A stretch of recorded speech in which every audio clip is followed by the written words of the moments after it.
먼저 간단한 국민 의례를 하도록 하겠습니다. 간단하게 국기를 향해 서주시기 바랍니다. 네, 대한민국의 호국과 호국을 위해서 헌신하시다 돌아가신 모든 분들, 또 대한민국의 민주화와 산업화, 기타 오늘의 대한민국이기까지 헌신하다 돌아가신 모든 분들을 위한 묵념을 안내하도록 하겠습니다. 아이고, 순서가 죄송합니다. 국기에 대한 경례부터 하겠습니다. 국기에 대한 경례. 바로 애국가를 생각하고 우리 순국선열, 아까 제가 말씀드린 오늘 대한민국까지 헌신하시고 또 돌아가신 모든 분들을 위한 묵념을 건너하도록 하겠습니다. 일동 묵념.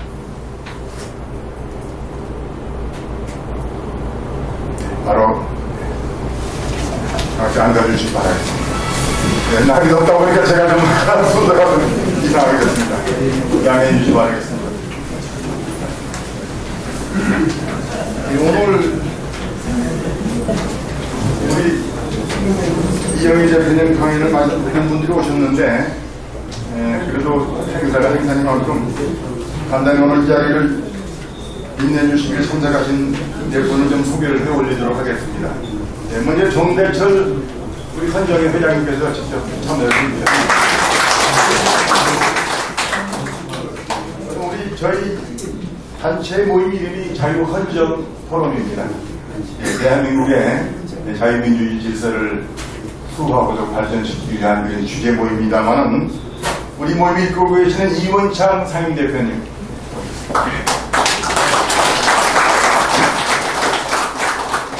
송광호 공동대표님도 오셨습니다.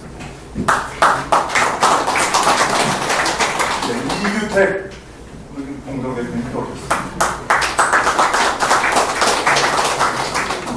최경희 공동대표님도 오셨고요. 김의재 대표님도 오셨습니다. 김의재 대표님. 김영숙 공동대표님도 오셨습니다.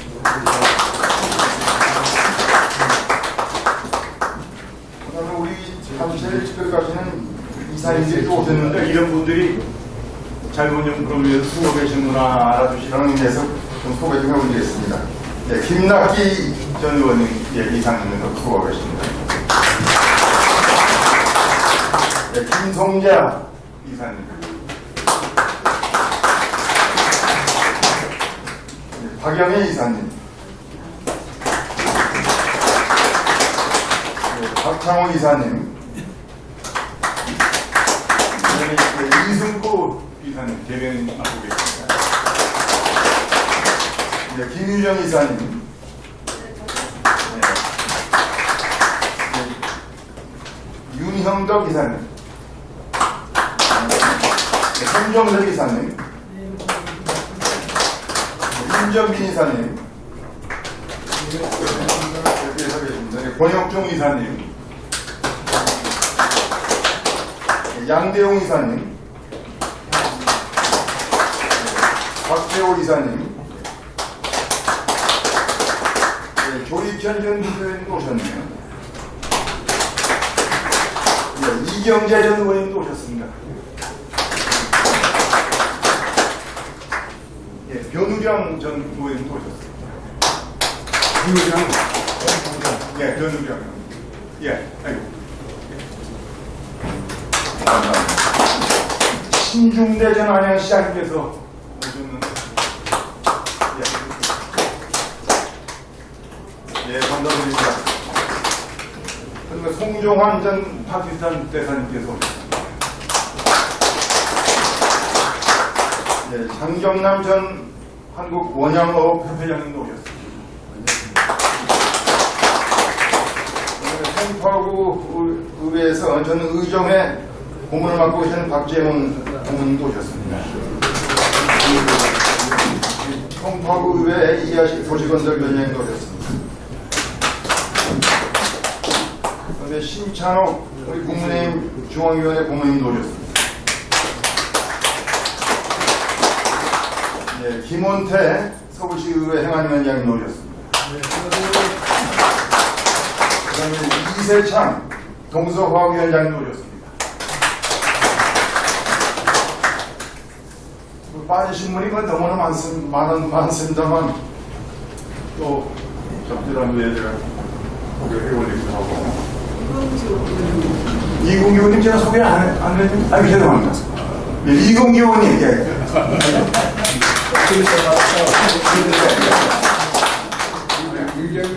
예, 동작 미쳐두었습니다. 죄송합니다.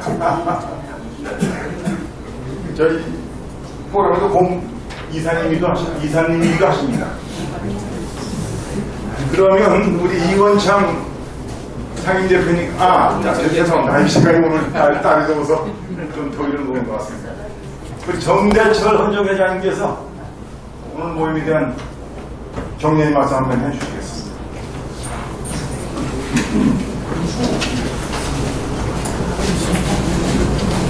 안녕하세요. 반갑습니다. 극한 대결을 양분된 한국 사회를 어떻게 극복하실 것인가.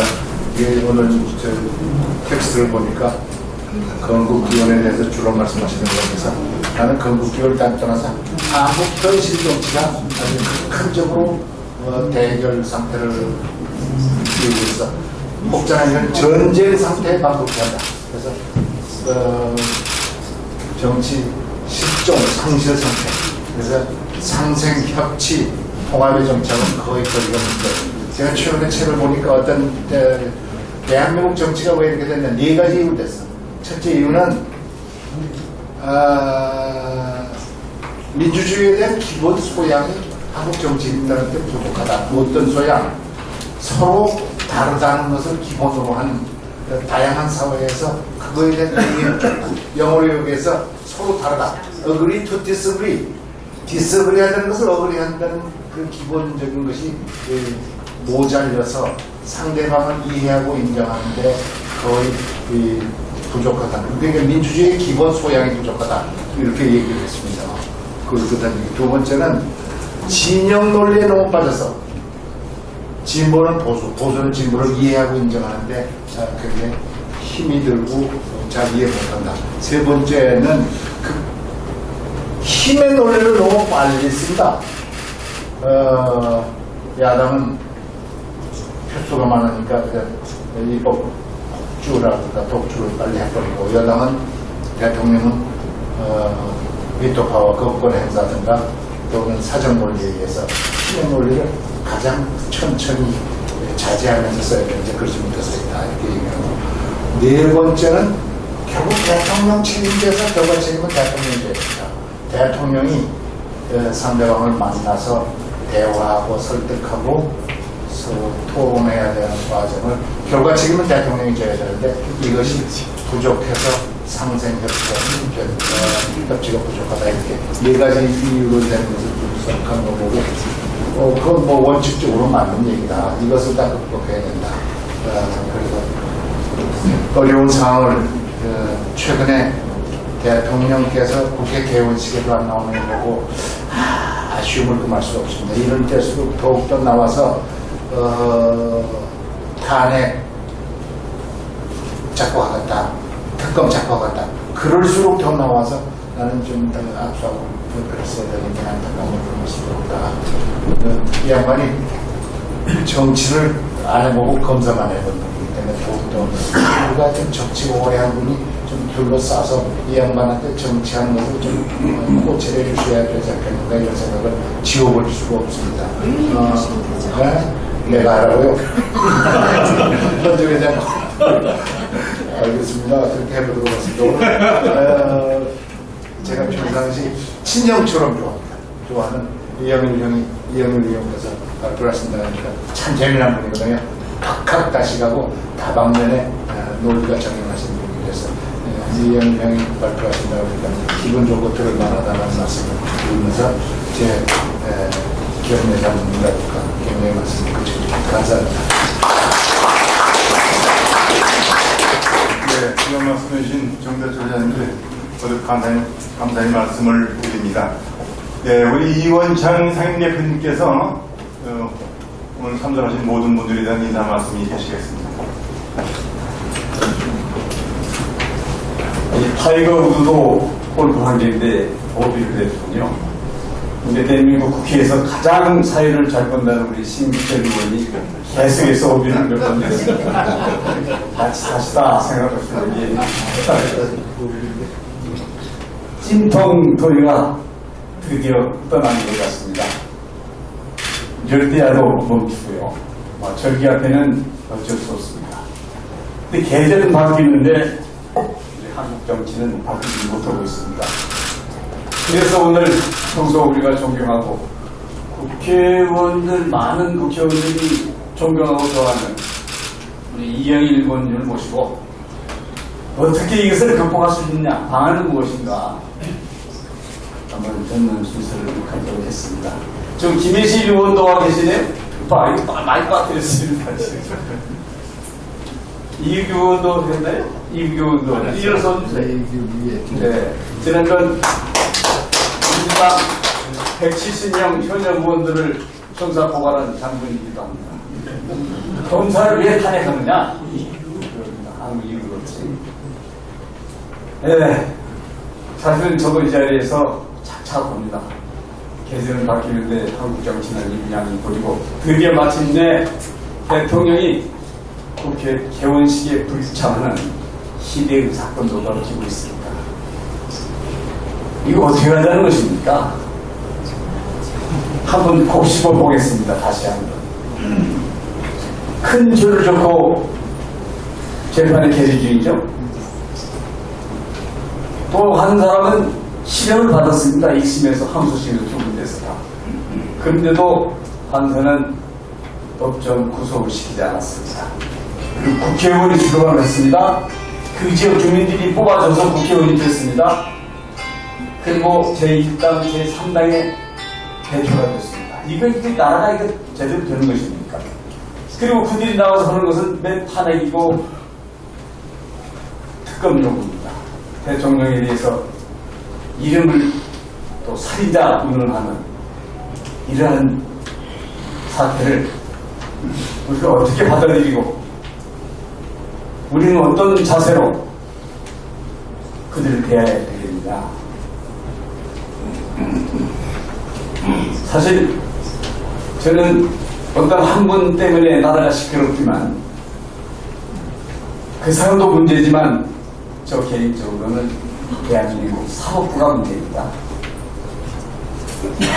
사법부의 최고의 자리에 있는 대법관이 50억 크게 들어가서 50억이라는 돈을 받아서 해외 투자를 보고 다니는 이런 나라가 한국입니다. 이제는 우리 국민들이 이것을 용납해서는 저는 안 된다고 생각합니다. 판사를 겁박합니다. 검사를 고발하고 판사를 겁박하고 돈으로 매수하고 이렇게 무질서한 나라를 만들고 있는 장본인을 우리가 용납해서는 대한민국은 절대 나가온다. 그래서 저희 포럼이 하고자 하는 얘기는 우리라도 이것은 이러한 실상을 다 알고 계시지만 앞으로 대한민국이 대한민국다운 자리는 어떻게 해야 할 것인가. 그러기 위해서 우리 포럼이 안간힘을 힘을 쓰고 있습니다. 많은 회원들이 이제서 우리 포럼에도 열심히 해보라고 성금도 보내고 지원도 아끼지 않습니다. 우리 열심히 해보겠습니다. 지원해 주시고 이런 강연도 많이 갖도록 하겠습니다. 이 자리에는 한 가지 더 설명드릴게요. 다음 주 이 자리에서 송정환 전 83 대사가 또 강연을 갖습니다. 시간 나시면은 보시고 또 오늘 또 우리 이영일 의원님한테 플로아에서도 궁금한 거 왜 이런 모순의 역습이 계속되고 있는지 플로아에서 질문도 많이 해주시고 좋은 시간을 갖기를 바라겠습니다. 네, 감사합니다.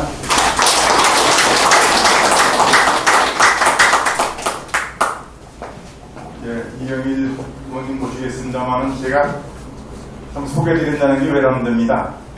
여러분들이 너무 잘 아실 것이고요. 저는 그렇게 생각했습니다. 이영일 의원님은 대한민국의 근현대사를 가장 치열하게 고민하시고 연구하시는 분이시다. 저는 그렇게 평가를 드리고 싶습니다. 최근에 건국사 제2식이라는 책을 내셨는데 저도 읽어봤습니다만 출판 기념일을 갔었고요. 굉장히 참 치열하게 고민하시면서 또 연구하시면서 쓴 책이었다 이렇게 저는 느꼈습니다.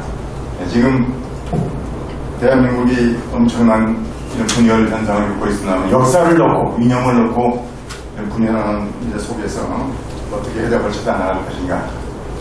우리 이영일 의원님 모시고서 귀한 강연을 듣도록 하겠습니다. 큰 박수로 맞아주십시오.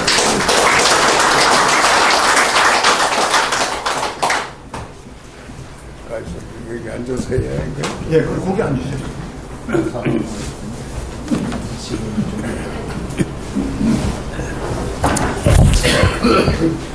방금 소개받은 이영일입니다. 근래 나이 탓인지 옛날에는 상당히 금속성 소리가 났는데 지금은 쉰 소리가 나와서 듣는 분들한테 기쁘게 말씀을 드릴 수 없는 것이 유감입니다. 오늘이 마치 8월 하순 늦더위가 기승을 부리는데도 불구하고 우리 자유헌정 포럼이 마련한 이 세미나에 이렇게 많은 분들 만장의 성황을 이루는 기회를 갖게 된 것을 진심으로 기쁘게 생각합니다. 이 자유헌정 포럼을 통해서 우리나라 정치가 바로되고 우리가 미래에 대해서 꿈을 가질 수 있는 그러한 뜻을 모아보기 위해서 수고하시는 우리 이원창 상임대표와 여러 이사님들, 공동대표들, 그리고 바쁘신 가운데도 오늘 이 모임을 위해서 격려의 말씀을 해주신 우리 정대철 우리 회장님께 진심으로 고마운 인사의 말씀을 드립니다. 방금 우리 격려의 말씀에서나 우리 이원창 상임대표의 말씀에서도 언급이 되었습니다만은 지금 우리나라가 굉장히 어렵습니다. 제가 여러 군데 세미나를 다녀오고 많은 사람들과 대화를 해보는데 어떤 사람은 극단적인 견해도 말합니다. 앞으로 25년 후면은 대한민국 건국 100년인데 과연 대한민국이 건국 25년을 다 채울 수 있을지 그 자체가 의심스럽다. 그런 비관론을 내세우는 분도 있습니다. 나는 그분들의 의견에 일부 동의하면서도 또 그렇지 않은 면도 있다고 봅니다. 왜 그런 거 하니 만일에 대한민국의 구성이 정치만으로 되어 있다면 굉장히 비관적입니다. 그러나 대한민국은 정치도 있고 경제도 있고 문화도 있고 예술도 있고 무역도 있고 금융도 있습니다. 다른 분야는 정치와 좀 다르기 때문에 이건희 과거의 상임대표가 얘기한 것처럼 다른 분야는 인류인데 정치가 3륜이기 때문에 근데 4륜이기 때문에 근데 정치에만 잘못되어 갖고 대한민국이 망하지는 않을 것 아니냐. 그래서 인류는 안심도 해봅니다만은 왜 그러면 그런 극단적인 비관론이 나오느냐. 제가 볼 때는 우리들이 지금까지 살아왔던 아슬아슬한 경험들 때문에 그럴 것 같아요. 우리가 지금 저도 지금 나이가 금년에 우리나라 나이로 86세니까 그러니까 저도 정치를 언제부터 시작했느냐. 4.19 학생 데모에 참여한 것부터 정치를 시작했다면은 저도 정치한 지 정치 인생이 64년입니다. 그래서 이 64년을 살아온 동안에 과연 대한민국이 존립할 수 있느냐 없느냐를 걱정하는 순간들이 그간 상당히 많이 있었습니다. 아마 제가 제일 뼈저리게 경험한 것은 1960년 4.19 직후 상황이 우리가 굉장히 어려웠습니다. 1960년은 6.25 사변의 전쟁복구 제1차 전쟁복구가 끝나고 제2기 전쟁복구가 시작되면서 우리나라는 유명한 산업혁명의 후반기로 들어가는 그런 중대한 시기였습니다. 근데 4.19 혁명이 났습니다. 부정선거에 대한 항의로서 정권이 붕괴됐습니다.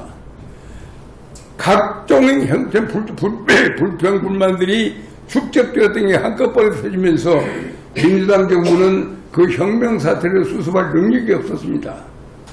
장면 총리가 그렇게 얘기했죠. 혁명적 사태를 비혁명적 방법으로 정상화시켰다. 그러나 거기에 대한 항의는 엄청나게 많았습니다.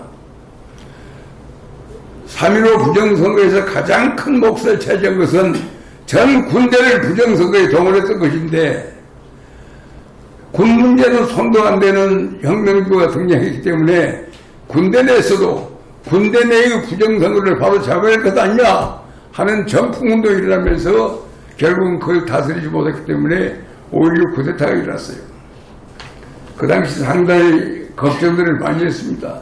4.19 이후의 혼란, 쿠데타, 과연 이 나라가 앞으로 어떻게 될 것이냐 걱정을 했는데 다행히 결국은 5.16 쿠데타에 의해서 그때 민주당의 신파 고파들이 민주당이 신파와 고파로 갈라졌고 신파가 또 소장파와 노장파로 가서 권력싸움을 하는 바람에 산업혁명이 계속 밀고 나가기 위해서는 과거에 자유당 말기암에 송인상 박사가 만들었던 제1차 경제개발 5개년 계획을 밀고 나가려면은 적어도 한 500여 개의 입법, 개혁, 금융개혁, 세제개혁, 공업화 지원개혁, 해 뒷받침할 수 있는 입법과 개혁 과제가 한 500개가 되는데 민주당의 신파와 고파는 그것을 해결할 능력이 없었습니다. 또 기대할 수도 없는 상황이었었습니다. 근데 일단 국가재건 최고회의가 구성되고 그 당시 250명의 국회의원이 아닌 국가재건 최고위원 25명이 앉아서 개혁에 필요한 입법과 개혁을 완료해가지고 결국은 제1차 경제개발 5개년 계획, 2차 경제개발 5개년 계획, 3차 5개년 계획을 추진하는 그런 과정이 진행되면서 우리 한국의 역사의 현장이 근본적으로 사라졌습니다.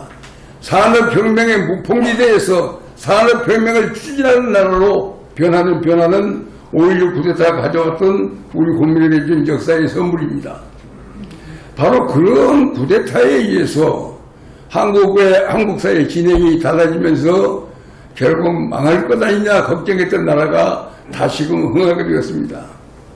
그 이후에 또 상당히 어려운 상황이 있었죠.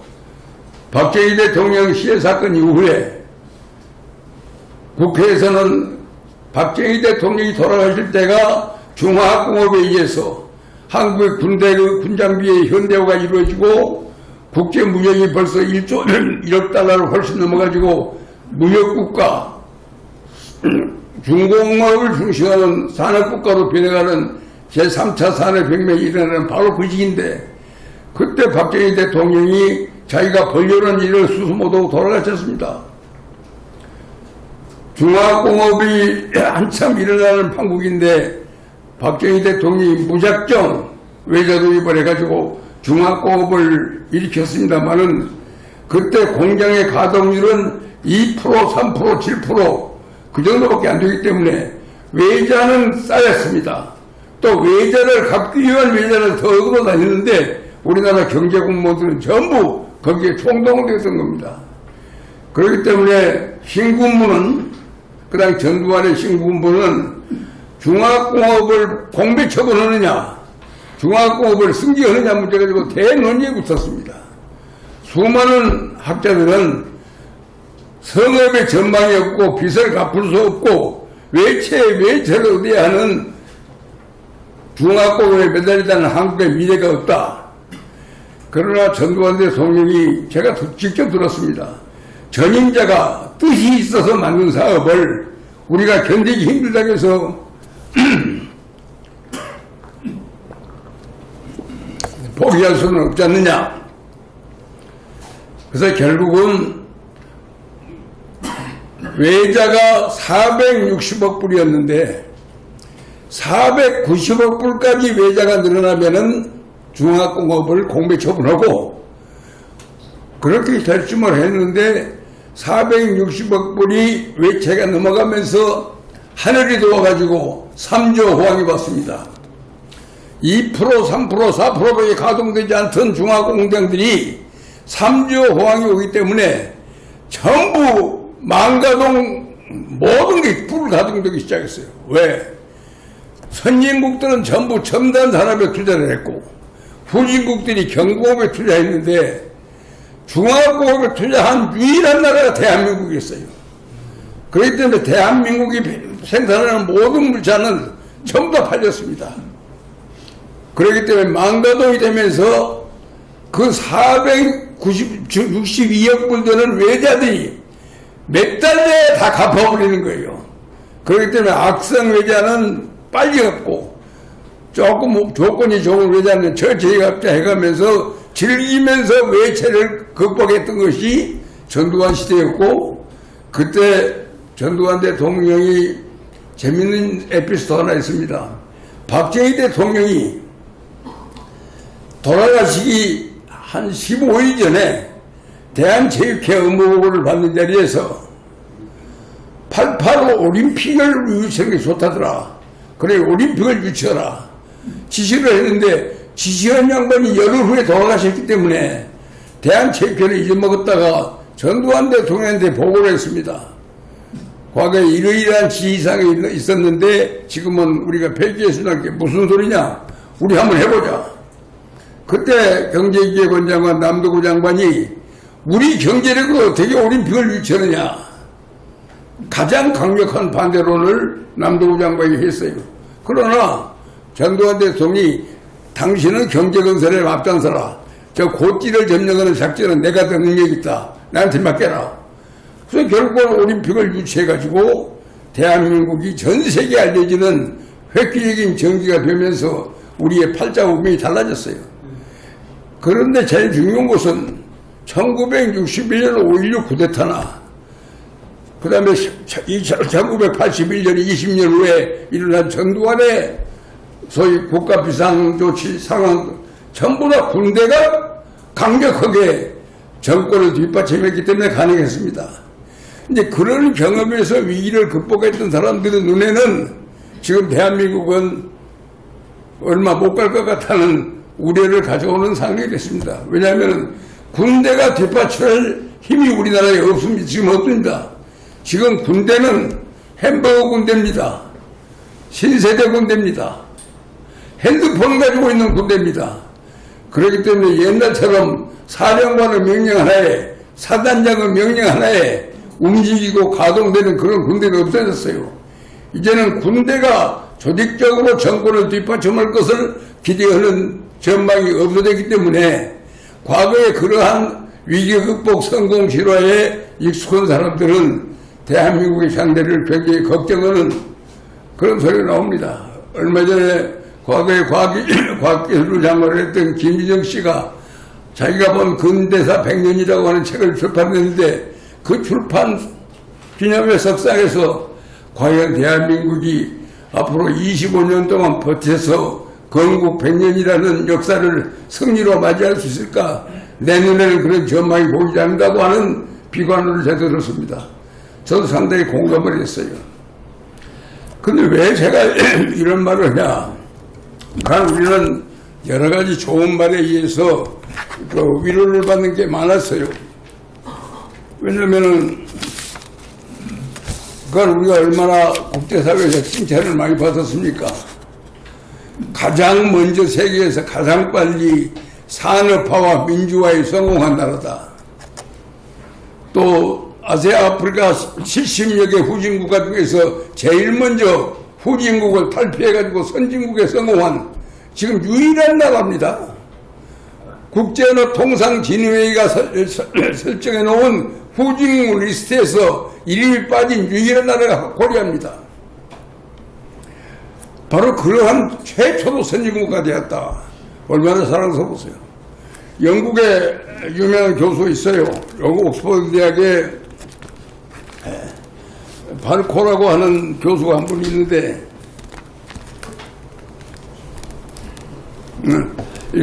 라몬 파체코 바르도라는 사람이 재작년에 2020년 책을 썼는데 제가 너무나 제목이 마음에 들어서 책을 샀습니다. From shrimp to whale. 새우에서 고래가 됐다는 거예요.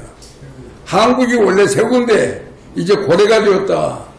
그러면 이제 고래 싸움에 새우 등치는 일은 멸리할 거 아닙니까?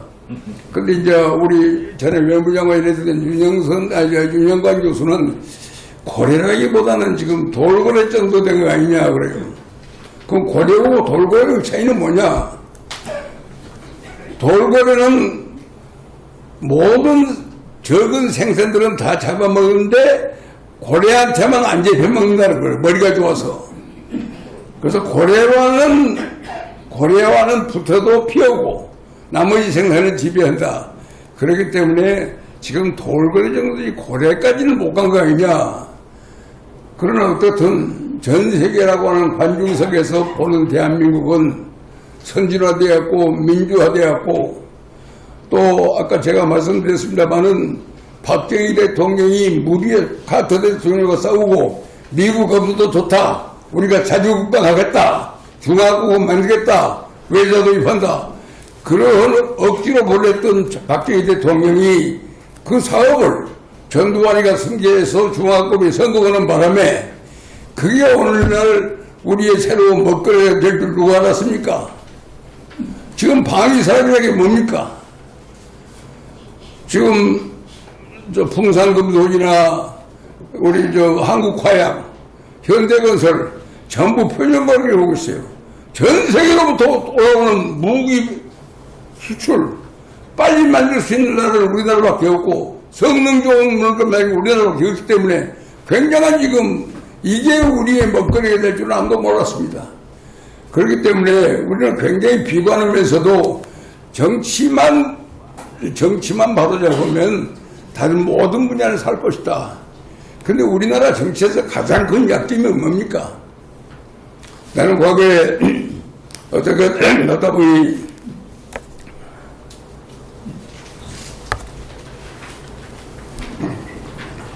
전두환 대통령 총재 비서실장할 때 그분 정상외교를 할 때는 대체로 비서실장은 수행을 합니다.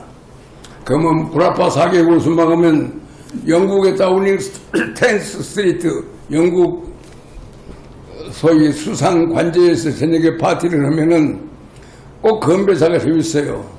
For the Queen, for the President. 대통령을 위해서, 여왕을 위해서. 난 처음에 그게 무슨 뜻인가 몰랐어요. 영국에서는 여당과 야당이 있지만은 야당을 로얄 오포지션이라고 합니다. 뭐냐면 우리 체제 속의 야당이라고요. 이게 영국의 발전을 위해서 기여하는 여당, 영국의 발전을 위해서 기여하는 야당. 그래서 이 야당이라는 단어를 영어로 로얄 오포지션이라고 합니다. 프랑스에도 마찬가지. 프랑스도 지금 마크롱이 이끌고 있는 중도연합도 프랑스를 위해서. 지금 미 합중국에서 싸우고 있는 공화당과 민주당도 포드 아메리카, 미국과 합중국을 위해서입니다. 그러니까 미국 대통령 연두교서 연설을 가만히 들어보세요. 오바마 연설이건 바이든 연설이건 다 들어보면 꼭 유니언 스피릿 가운데 한마디씩 나와요. 유니언 is strong. 지금 미 합중국은 튼튼하다. 그 말만 하면 여야 없이 지금 박수를 칩니다. 왜냐하면 야당도 로얄 오포지션이기 때문에. 이게 유니언 is strong. 이게 여러분도 방송 들어보세요. 유니언 is strong이라는 말 나올 때 박수 안 나오는 게 없어요. 왜냐하면 여야가 전부 미 합중국을 위해서 존재하는 거예요. 근데 불행히 한국 정치에 오늘은 로얄 오포지션이 없습니다. 대한민국을 위해서 있는 게 야당이 아니라 야당을 위해서 대한민국이 존재하는 거예요. 거꾸로 되어 있죠. 더욱이 게 대한민국의 야당이 아니라 이재명의 야당 아니요. 이래 되어 버리니까 여야 간에 협치가 될 수 있는 베이스가 없습니다. 서로 대한민국을 위한 여당, 대한민국을 야당이 경쟁할 때 협치가 가능합니다. 야당은 대한민국 정부와 의논을 하지 않고 대한민국 생각과 아무런 관계없이 순적 따서 마음대로 법을 만듭니다. 더욱이 재밌는 법을 한번 들어. 최근에 지금 몇 가지 법이 있어요. 지금 5.18 왜곡 처벌에 관한 법. 5.18에 대해서 비판만 하면 처벌한다는 거예요. 그런 부분이 5.18이 만약에 민주혁명이라면은 민주주의를 억압하는 법이 5.18 왜곡 처벌법이 되는 말이 됩니까? 근데 그 법을 제정할 때 국민의힘이 동의해줬어요. 더욱이 5.18 민주혁명 처벌법 해방된 지 46년 후에 제정된 반민족 행위자 처벌에 관한 진상조사에 관한 법률 그걸 누가 만들었어요? 여야가 다 합의해서 처리했습니다. 심지어는 가장 마지막에 나온 최근 법 2002년에 통과된 법이 뭔 줄 아세요? 통합 후의 명예회복에 관한 법이 통과되었습니다. 4.3 지원법이 통과됐어요. 도대체 이러한 법들을 마음대로 통과시키고 그래 정부에서 받은 소송은 대통령이 가지고 있는 권한으로서 비토파워 쓰는 거 아니요? 거부권 쓰는 겁니다. 말에는 거부권이란 말은 없어요. 재심의하라고 하는 것이죠. 근데 3분의 2가 가결 안 하면 재심의가 안 되기 때문에 사실은 비토인데 지금 여야 관계가 그런 식으로 돌아가기 때문에 정상적인 눈으로 보면 대한민국이라는 간판이 민주국가로서의 대한민국 간판이 유지될 것이나 안 될 것이나 생각하는 국민들이 다 걱정합니다. 과거에 함석헌 선생님이 뭐라고 했어요? 생각하는 국민이야만이 나라를 지킨다고 했어요. 지금 생각하는 국민들 치고 나라 걱정 안 하는 사람이 거의 없습니다. 아마 생각하는 나라 걱정을 요새 생각하는 국민들이 가장 많이 모인 우리 전직 의원들 집단 가운데 우리 자유헌정 포럼이 거기 많을 수가 없어요. 나는 우리 헌정에도 있습니다만은 나는 한번 국회의원이 된다는 것은 굉장히 의미가 있는 게 한번 국회의원이 딱 되고 나면은 정치인의 존재의식은 원내냐 원외입니다. 빠지 없는 사람은 원외입니다. 그러나 원외나 원내도 불구하고 한 가지 공통된 것은 나라 걱정하는 마음입니다. 왜냐하면 우리 과거에 한참 우리 대학 시절에 중고등학교 시절도 재밌게 봤던 영화에 타잔이 있습니다. 타잔은 배고픈 신흥인의 울음소리를 제일 먼저 알아들었습니다. 그런 귀를 가지고 있는 게 타잔이죠. 지금 대한민국이 좁혀져 오고 있는 안보 상황의 위기, 지금 벌써 김정은이가 250대의 중거리 미사일을 개발해갖고 전진배했다. 신문에 나지만은 그걸 그냥 뻘로 내기지는 않습니다. 전전 국회의원 했던 사람들은 이게 지금 앞으로 중거리 우리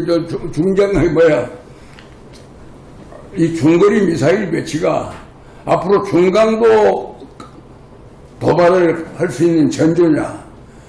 현재 우리 사회는 북한의 직접 침략 말고도 간접 침략으로 성공할 수 있는 허점이 너무나 많이 퍼지기 때문에 그런 허점을 생각하면 나라 걱정 안 할 수 없습니다. 바로 그런 문제들을 전부 보는데 제일 요새 제 마음을 아프게 하는 것은 우리나라의 공론 분열이 비단 여야 간의 이해관계의 대립만 있는 게 아닙니다. 역사 문제에 대한 공론 분열도 굉장히 심각합니다. 근데 이제 어느 정도 세월이 흘러가면은 역사 문제에 대한 공론 분열은 끝나야 합니다. 과거에 역대 여당이 국민 통합을 위해서 그 눈 감아주자, 독립운동을 했기 때문에 그 공로를 천명해서 눈 감아주자, 모든 것을 국민 통합을 위해서, 화합을 위해서 눈 감아주고 넘어왔던 것들이 전부 지금은 역사의 불씨가 되어가지고 국론 갈등을 일으킵니다. 지금 대한민국의 적이 누구냐, 우방이 누구냐, 적과 우방에 대한 저 다릅니다. 지금 여러분들 보십시오만은 대한민국의 안보의 실존적 위협은 주사파가 위협입니다. 종북파가 위협입니다. 친중파가 위협입니다. 가장 위협이 안 되는 것이 친일파입니다. 근데 그런 친일파는 존재한 일이 없어요. 친일파는 1945년 해방과 동시에 이 지구상에서 소멸, 한국에서는 없어졌습니다. 해방된 요구에서 어느 놈이 일본이 우리를 다스리기를 바라겠습니까? 어느 놈이 일본이 잘 되기를 바라겠습니까? 그런데도 전혀 없는 친일파가 요새 나와요. 요새 나오는 친일파는 새로운 제기가 하나 있어요. 광복회를 우습게 하는 놈은 진입합니다. 벌써 그게 말이 돼요? 나는 그래서 난 조숙히 윤석열 대통령 만나면 당장에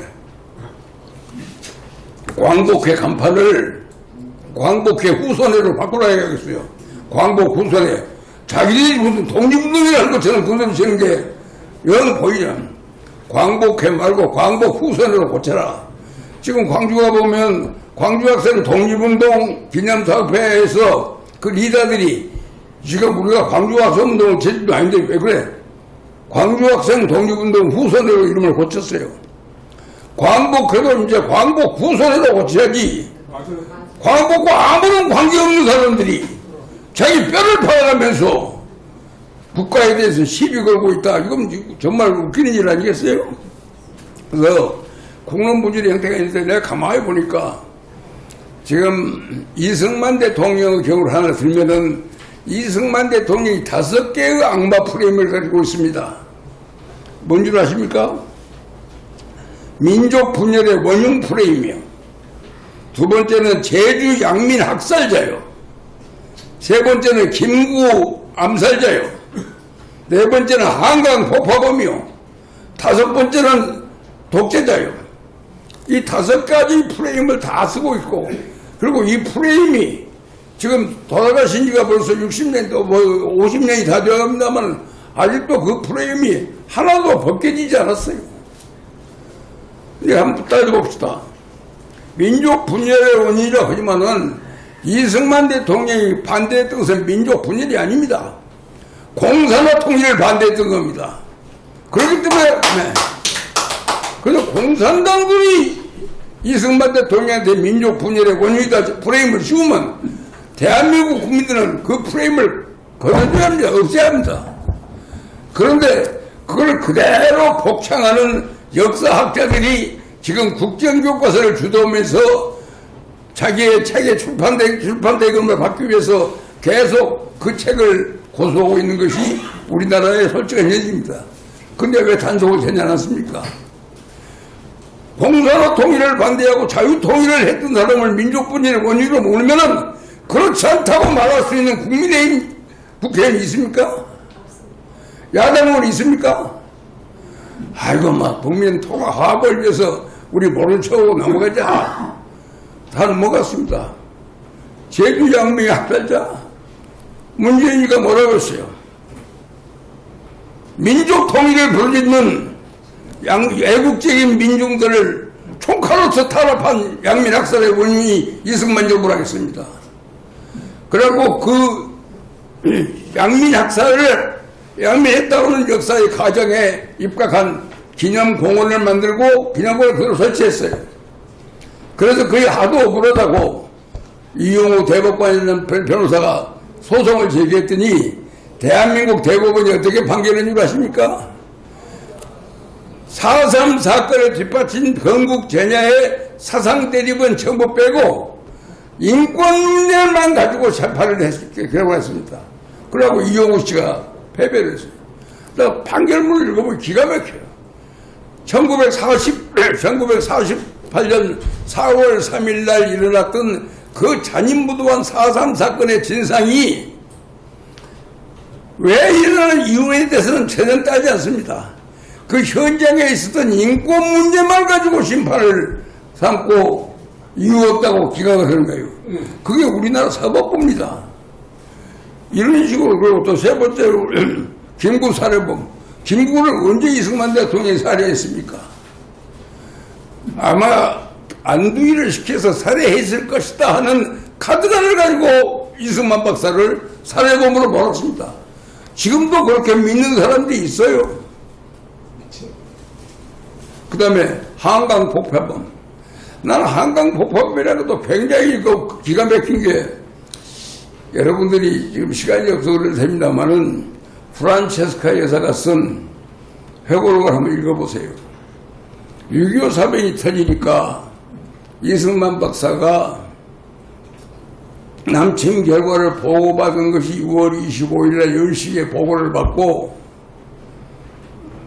집으로 들어오더니 가장 빨리 26일 날 국회를 소집하고 10시에 국무회의 소집하고 오후 2시에 국무회의 떠서 보고 그 다음날 국회 소집해서 전부 다 보고하고 국회 소집 보고 온 후에 들어와서 권총을 빼더니 자기 부인에게 이승만 대통령이 그런 말을 했어요. 내가 항복을 해버리면 사람 숫자가 굉장히 적게 희생자가 나오고 내가 싸우면은 굉장히 많은 희생자가 생기는데 내가 혼자 희생돼서 대한민국을 포기하는 것이 이익이냐. 일단 그 당시는 샌프란시스코 강화회의가 강화조약이 태평양 전쟁을 종결시키는 샌프란시스코 강화조약이 1951년에 열립니다. 근데 그때 1950년 6월 달에는 38선까지가 전부 메가더 사령부의 관할하에 있는 겁니다. 그때까지도 메가더가 사령관이에요. 그러면 메가더한테 물어서 한국을 도울 것이냐 말 것이냐를 확실히 따지자.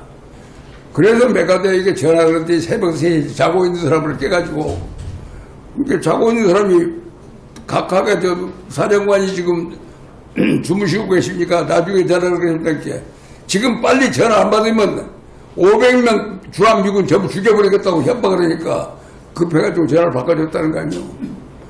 그래서 메가더한테 너 지금 이렇게 침략받았는데 내가 그렇게 가지 말라고 했는데 네가 1949년에 전부 철군해가지고 우리가 지금 죽을 지경 아니냐. 그러니 뭐 원조를 할래 말래 그랬더니 가장 빠른 시일 내에 원조를 해준다. 그러니 좀 버텨라.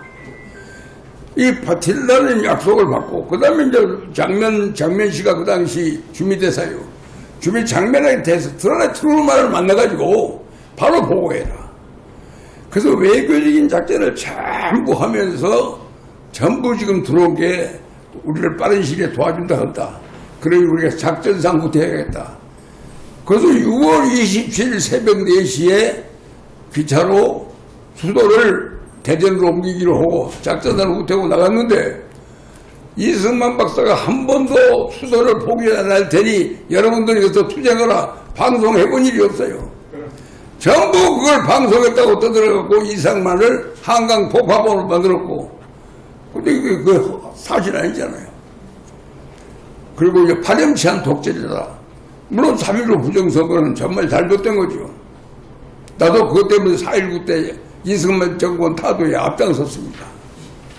그런데 내가 이제 나이가 먹고 한 50대 벌써 제가 4.19 50주년에 이승만 대통령의 공과 관을 논하자 해갖고 4.19 세대들이 주도적으로 한번 이승만을 평가해보자.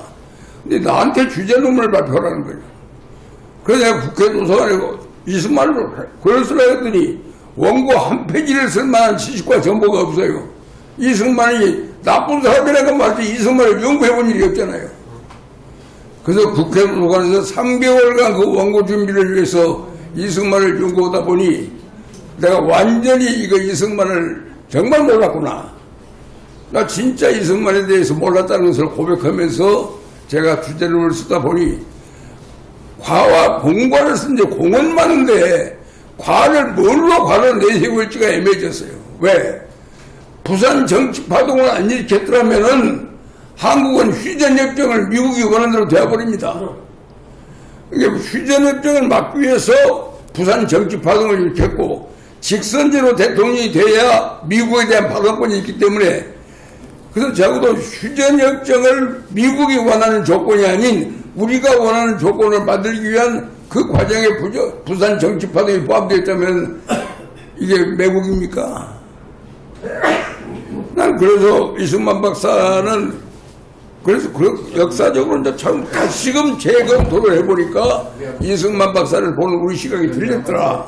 정치파동은 잘못됐네.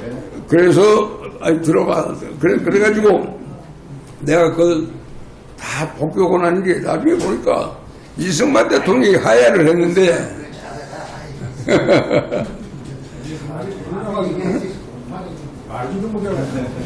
이승만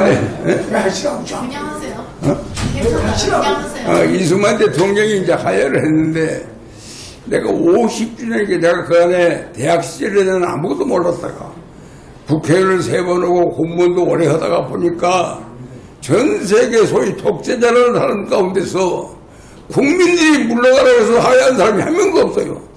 과거에도 없었고 지금도 없고 앞으로도 없을 겁니다. 그런데 그분은 하야했습니다. 학생들이 피를 흘렸는데 우리나라에 장래를 짊어진 젊은 사람들을 내가 몰라가지고 부정선거 때문에 피를 흘렸다면 내가 책임져야겠다. 그래서 부정선거를 무효화해서 개헌해서 민주당 정부가 출연을 길어지고 자기는 하야했다는 거죠. 그건 이승만 대통령을 3선거에서 도저히 기한을 연기했다는 말이 나올 수 있어도 나는 악마적인 전제적인 독재자다. 그런 규정은 옳지 않다고 봤거든요. 그렇기 때문에 북한 김일성 집단이 세웠던 5번에 걸치는 5가지의 악마 프레임, 이건 당연히 베껴야 합니다. 그런데 역대 어느 정부도 이승만에 대한 공격을 북한이 자연 대통령직을 그만둔 후나 자연으로 돌아가고 하와이 있을 때나 북한의 대남 전쟁의 핵심은 이승만의 악마효였습니다. 그런데 이제는 김일성이 그 악마를 쓰다 보니까 그 다음에는 이 민노총과 정규직들이 노동계에 대학 교육계에 파고들어가서 계속 북한의 대남 신전 업무에 공작을 대해왔던 거예요. 그런데 어떤 역사의 어느 대통령도 어느 정부에서도 이승만이 쓰고 있는 악마 프레임을 벗기지 않고 방치했습니다. 그런 방치, 그런 외면, 그런 무관심이 결국은 대한민국의 정통성의 위를 불러왔고 나중에는 결국 대한민국은 태어나서는 안 될 나라라고 하는 노무현의 그런 발언이 대한민국 대통령이 대한민국은 태어나서는 안 될 나라라고 하는 말이 나올 수 있는 그런 결과를 가져왔어요. 그러니까 그러한 방치, 외면, 무관심이 결국 이승만 대통령에 대한 부정이 결국은 대한민국은 태어나서는 안 될 나라라고 하는 말로 바꿨습니다.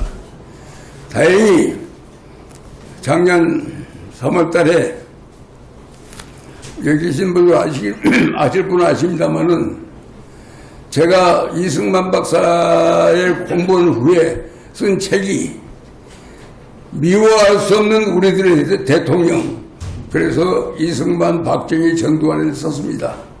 물론 전두환을 쓸 수밖에 내가 비서실장이기 때문에 쓴 게 아닙니다.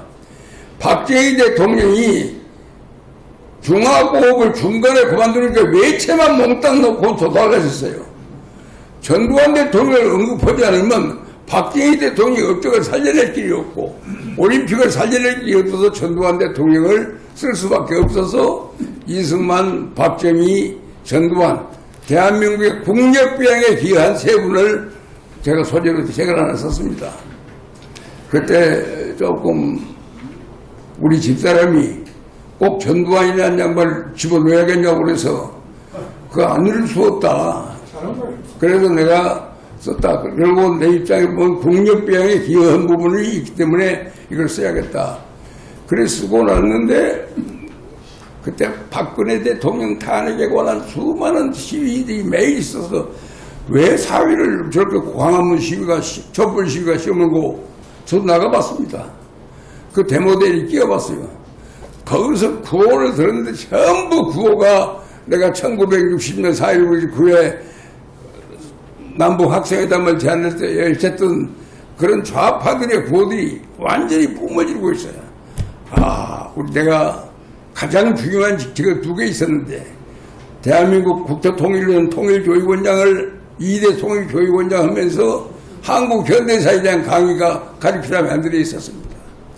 민주정의는 민정당 초대 중앙정치 연수원장을 하면서도 가리키라면 한국 현대사를 넣지 않았어요. 우선 급한 것만 쓰다가 가장 중요한 것을 안 했더니 결국은 그 후유증으로 지금 이러한 비극을 내가 경험하는구나. 그래서 제가 반성문을 쓰는 심정으로 건국사의 재인식이라는 책을 썼습니다. 그래서 이승만 박사도 재평가 보고 다 나름대로 했는데 책만 써서 모릅니까? 그래서 작년 3월 26일 날 이승만 대통령 탄생일을 기념해서 4.19 때 같이 데모했던 친구들한테 전부 전화 걸었어요. 카톡으로. 지금 우리가 60년간 살아오면서 이승만 대통령에 대해서 서로 다른 견해도 있고 평가도 다르지만은 이제 우리가 때가 열한 말 하지 말고 성명 발표하지 말고 그냥 마음 있는 사람은 이승만 대통령 묘지에 모여서 그냥 묵념하고 그분의 명복을 빌므로써 4.19 세대와 우리 간의 관계를 좀 메꿔버리자. 일단 그걸 메꾸고 역사를 풀자. 그랬더니 70여 명이 호응을 했어요. 그래서 작년 3월 26일 날 4.19 세대, 4.19 생존 세대들이 모여서 이승만 대통령 요소를 참배함으로써 우리 4.19와 이승만 대통령 관계를 일단 정리했습니다.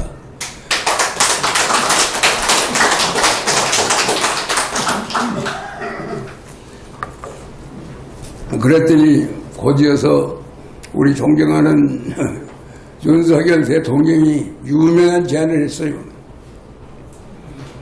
이승만 대통령의 공과 과를 제대로 갈라라.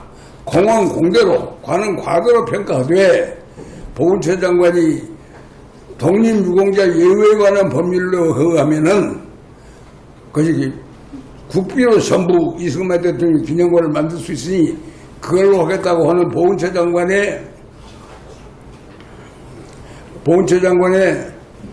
그 건의가 들어오니까 대통령이 하는 말이 국비로 이승만 대통령 기념관을 하려고 보훈처 예산에 인정하면 지금 대한민국 국회 제도 통과되겠느냐.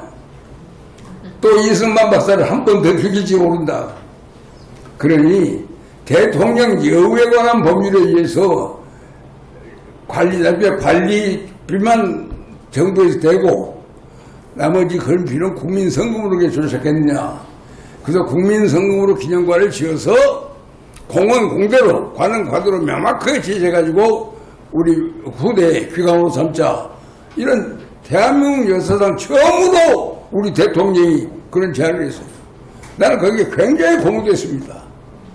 그래서 지금 저는 지금 이승만 대통령 기념관 건립 추진위원회에 있는데 가장 제가 바라는 것은 적어도 국민의 뜻을 모아서 이승만 대통령 기념관이 건립을 하면은 적어도 한 100만 정도가 모금에 참여해 줘야 하는데 이제 겨우 8만 명입니다.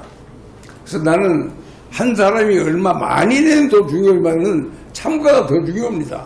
그래서 이 숫자가 늘어나서 이번에 보니까 지금 굉장히 용산에 좋은 땅이 있어서 장소를 이제 정했기 때문에 이제 모금에 박차를 합니다. 근데 여기서 이제 그 얘기는 여기에 끝내고 다만 최근에 제 정치 인생에서 가장 그 충격적인 사건이 이번에 광복절 사건인데요. 1919년 광복절이 1919년 상해 임시정부가 과연 대한민국의 그날 건국을 볼 수 있느냐. 제가 건국사의 재인식이라는 책을 쓰면서 상해 임시정부를 공부를 많이 했습니다.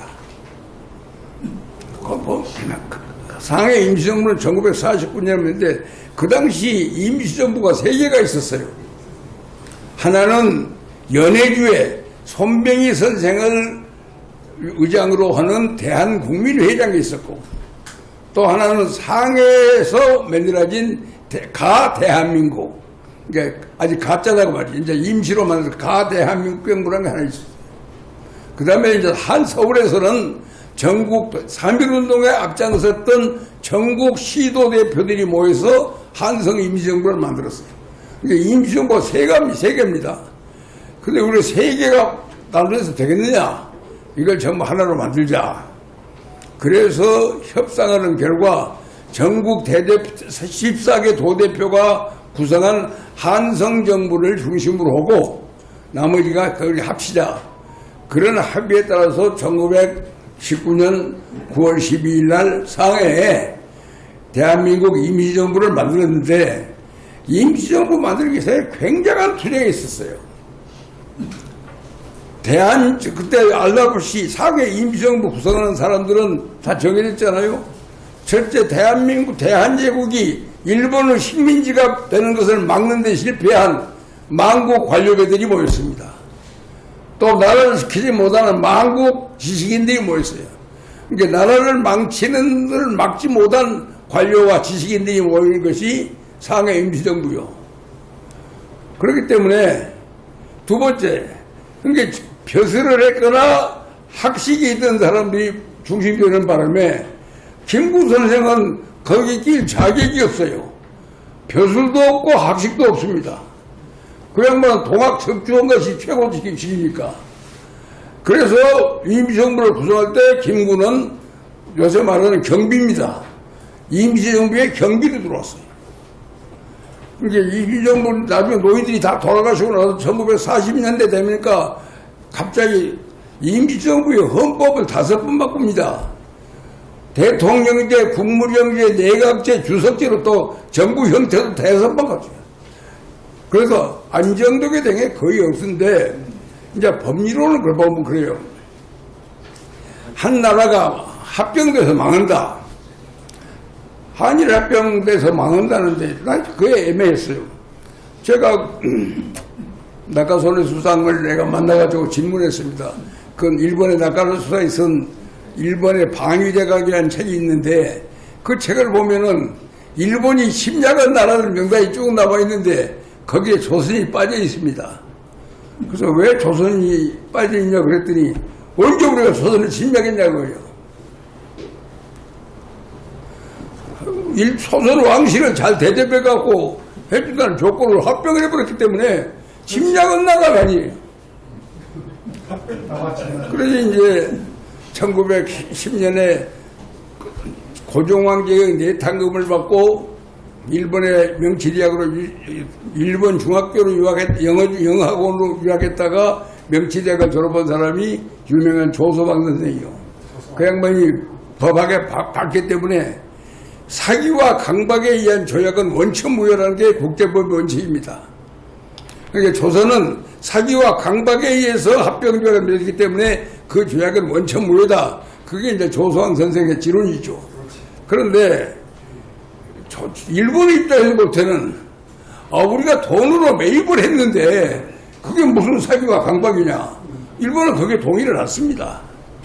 그런데 이제 조소왕 선생은 융희 황제가 일본에게 합병조약에 서명하면서 국권을 넘겨준 순간에 군주주권은 죽었고 이제는 인민주권이 살아났다.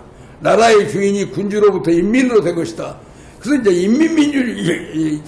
인민주권을 풀고 나오니까 대한제국을 복국해야겠다. 대한민국을 다시금 살리자 하는 운동이 소위 유명한 소위 복벽파라고 있어요. 벽자를 쓰면 참으로 벽자가 임금벽자입니다. 임금을 다시 세우자는 복벽파들이 나오는데 왜 그러냐? 그때 망국 관료들은 전부 조선시대 벼슬을 했습니다. 우리 부통령을 지낸 이시영 씨는 평양감사를 지낸 사람이요. 초대 부통령은 평양감사요. 김홍집의 사위입니다. 그러니까 그런 사람들이 모여있기 때문에 그 사람들은 항상 중요사관이 있어요. 우리가 임금을 잘못 모셔서 나라가 망했다. 그렇기 때문에 우리 신하들이 잘못이고 임금을 얻을다 하는 게 중요사관이 공명의례의 사관인데 거기에 갇혀있기 때문에 대한민국 임시정부라는 대한민국을 반대했어요. 그러니까 이제 대한민국이라는 인민주권을 주장한 것은 이승만, 조소왕 등은 전부 신학문한 사람들은 주장하고 반대를 주장하죠. 그러니 도리 없이 결국은 타협이 어떻게 되냐면 그러면 황실을 우대한다. 그러니까 예를 들면 그때 이강공을 불러다가 임시정부를 만들지 않고 망명정부를 만들었으면 국제사회 승인을 잘 받습니다. 임시정부를 만들어 망명을 못했기 때문에 전부 신하들이 맺는 나라이기 때문에 정통성이 별로 없는 거예요. 가장 정통성이 있다면 양녕대군 16대손 이승만이가 제일 그래도 그 정치인과 가까운 거리 있다고 보죠. 그런데 이승만이는 조선을 경멸했기 때문에 거기는 관심도 없는데, 그리고 이제 이승만 대통령이 임시정부를 승인하기 위해서 미국 국무성을 찾아가서 대한민국 임시정부를 승인해달라. 자기가 임시정부 대통령을 했고 명함 찍어갖고 와서 그리고 또 구미위원부를 만들어서 애가 외교 책임을 지고 있으니 승인이다 그러니까 미 국무성의 답변이 재밌습니다. 직접 보통 비밀 평등 선거에 의해서 수립된 정부만을 미국은 인정한다. 그런데 상해 임시정부가 국민들의 직접 평등 보통 비밀 선거에 의해서 이루어진 사람이 아니지 않냐. 너희들끼리 맺는 거 아니냐. 만약 너희를 승인했다가 여러분들이 귀국했을 때 당신들이 승인을 못 받는 날이면 미국은 외교적으로 실패하는 것이다. 그래서 우리는 원칙적으로 국민들이 선출되지 않은 정부를 승인한 일이 없다. 이승만이가 할 말이 없어요. 여러 번 했어요. 그런데 이제 제가 전에 한중문화협회 총재를 했습니다만은 한중문화협회라는 걸 만들었어요. 독립운동단체들이 대한민국 임시정부를 도와줄 방법이 없어요. 그래서 손문선생 아들 송과가 중한문화협회라는 걸 만들어요. 왜냐하면 국가가 없어졌으니까 인민 대 인민의 신선을 도모으자 그래서 중한문화협회를 만들었어요. 그것의 카운터파트가 한중문화협회인데 중한문화협회 회장이 누구냐면 손문선생 아들 송과요. 송순과라고 그러죠. 송과가 장개석이한테 우리 임시정부를 인정해 줄자 그랬더니 왜? 그런 단체 많지 않아? 대한민국 임시정부라는 간판을 단 단체도 하나 있고 조선의용군도 있고 한일의용 여러 개 단체가 많은데 어느 단체를 승인해야 하느냐? 그건 독립운동 단체로 받지 정부로 안 보는 거예요. 장개석이가 승인 안 해줘요. 그래서 결국은 중한문화협회에 예산이 옵니다. 중화민국에서 지원을 예산이 오면 그 돈을 송과가 받아다가 임시정부 외교부장 조소왕한테 줘가지고 중격에서 월급 받고 살았던 것이 우리 대한민국 임시정부의 역사입니다. 그런데 그러니까 결과적으로는 우리 한말에 대한제국이 미국을 더불어 수교를 합니다. 1882년에 미국과의 수교협정 이후에 독일, 프랑스, 영국 여러 나라가 수교를 해요. 근데 대한제국과 수교할 때는 어떤 국가도 상해 임시정부와 수교를 하지 않았습니다. 미국이 취한 입장과 똑같아요. 왜 전혀 수교를 안 했다. 그러면 임시정부는 어느 나라와도 조약을 체결한 일이 없습니다. 그러니까 임시정부는 국제법상 법적인 존재가 아니라 그냥 독립운동 단체의 하나입니다. 그러니까 1943년 카이로에서 홉킨스 미 루스벨트 대통령 보좌관이 조선의 독립을 부여하자고 할 때 그 코리아는 대한제국이었지 임시정부가 아니었습니다. 그래서 그 대한제국이 그렇기 때문에 나라를 뺏기고 인민과 국토는 있는데 주권이 없는 나라로 있는 상태를 국제법학자는 재밌는 표현을 써요. legally dormant. 현재 주권 행사는 않지만 법적으로는 잠자고 있는 상태다. 근데 법적으로 legally dormant, 법적으로 잠자고 있는 상태를 회복시키는 잠을 누가 깨웠냐? 카이로 선이 깨운 거예요. 포스탐 선이 깨우고. 그리고 대한민국의 1948년 50선거에 의해서 직접 평등 자유 비밀선거에 수립된 대한민국 정부가 카이로 선생이 말했던 코리아고 유엔이 인정한 코리아고 대한제국이 가지고 있던 모든 법과 권리를 전부 우리가 승계하기 때문에 대한민국 정부의 탄생과 동시에 자동 케이스로 수요 절차 없이 미국, 프랑스, 영국 전부 다 한국을 자동 승인하게 됩니다. 그 법적인 승계예요. 상해 임시정부가 전혀 그런 절차가 없었는데 지금 도대체 뭐예요? 지금은 요새 엉뚱한 진일이 임시정부가 이 임시정부가 대한민국의 건국이고 1948년 8월 15일은 그 연장으로 본다. 그게 지금 우리 광복회의 주장인데 그건 말이 아니요. 대한민국 제한헌법을 보면 1948년 7월 12일 대한민국 국회가 이 법을 제정한다. 우리 헌법이 제정이 됐어요. 그게 이제 전두환 대통령, 노태우 대통령 이후에 이제 제9차 계열에 보면은 1972년 1948년 7월 12일에 제정된 이 헌법을 이 법에 의해서 개정한다고 되어 있어요. 그렇기 때문에 대한민국 헌법은 1948년에 만들어진 겁니다. 그렇기 때문에 이 법적인 논리 전체를 보면은 절대로 상해 임시정부가 대한민국의 건국이라고 본다는 것은 아무런 법적 근거가 없는 일방적인 주장입니다. 맞소. 또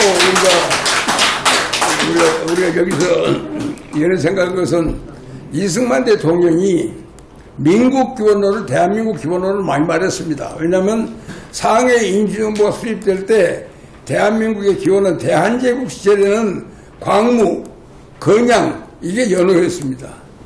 그런데 이제 대한제국이 망하고 나니까 단재 신채호 선생이 일어나서 이제는 국조 당군만이 우리의 기원이다. 그래서 당군기원을 쓰기 시작했던 거예요.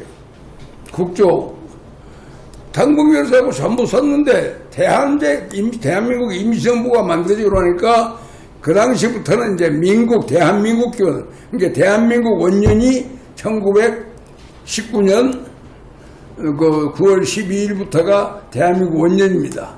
민국 기원을 썼어요. 근데 해방 딱 되니까 이승만 박사가 유명한 발언을 합니다. 제가 기억으로는 1948년 9월 8일로 기억하는데 대한민국 정부가 수립됐으니 대법원장을 임명해야 하잖아요.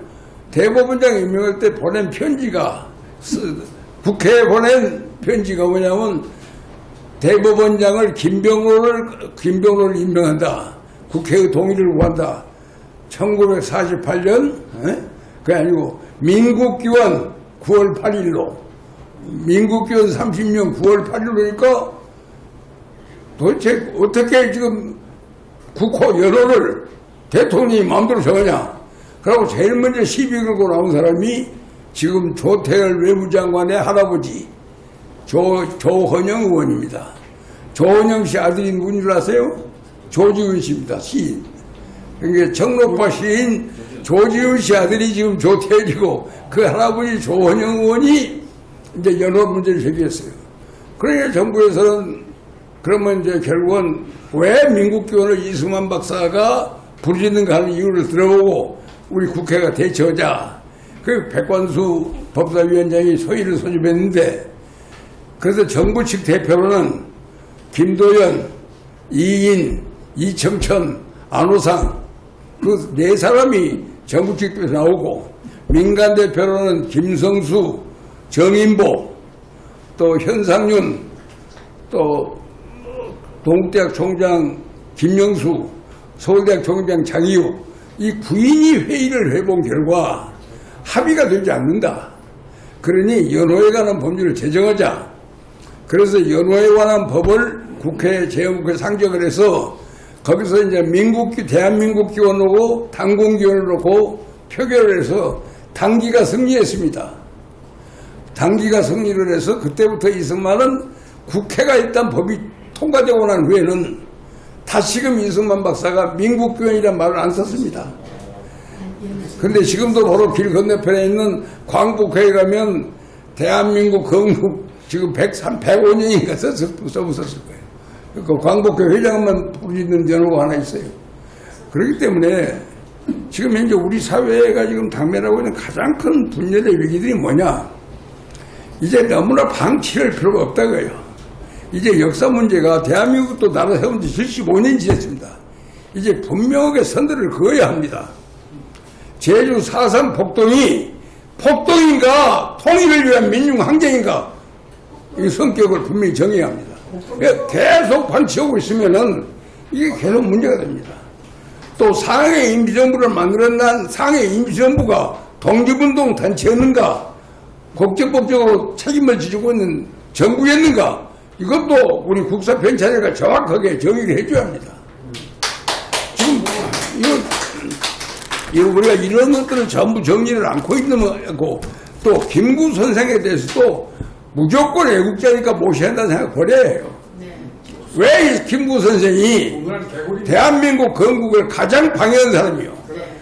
남로당은 폭동으로 반대했고 김구 선생은 정치적으로 반대해가지고 얼마만큼 대한민국 탄생 제냐를 어렵겠습니까? 그럼 김구 선생은 항일 애국지사로서 존경합니다. 독립운동의 가치를 평가합니다. 그러나 그분의 그 공과에 대해서도 우리가 명확하게 정부가 정의해야 합니다.